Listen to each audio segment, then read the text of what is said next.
Uygur soykırımı sırasında Münih'te düzenlenen Uygur dili ve kültürünün sergilendiği bir gösteri dikkat çekti.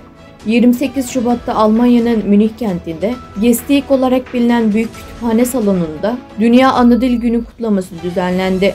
Etkinlik, Morgan EV olarak bilinen teşkilat tarafından düzenlenmiş olup, kampanyanın temel amacı ana dilleri yok olma tehlikesiyle karşı karşıya olan milletlerin dillerini korumaktı. Ana dilleri asimilasyonla değil zorla kaybedilen Uygurlar bu etkinliğin seçkin konukları oldu.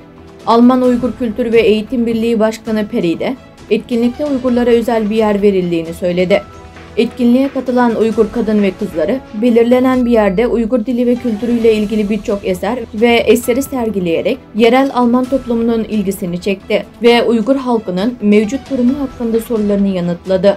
2022 yılında Almanya'nın Münih kentinde Uygur kadınları Alman Uygur Kültür ve Eğitim Birimi adında bir teşkilat kurmuş ve bu teşkilat kapsamında Uygur Okulu'nu kurmuştur.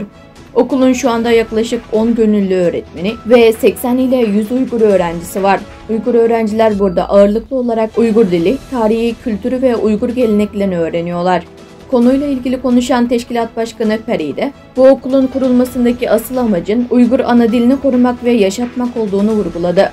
Yaklaşık 250 kişinin katıldığı etkinliğe seyircilerin büyük bir kısmı Uygur şapkalarına ilgi gösterdi. Uygur hanımları bu şapkalar hakkında merak edilen soruları yanıtladı ve Uygur şapkaları hakkında detaylı bilgiler verdi. Uygurlar ayrıca 2023 Uygur takvimini ve ünlü Uygur mutfağına ait fotoğrafları sergileyerek kamuoyunun ilgisini çekti.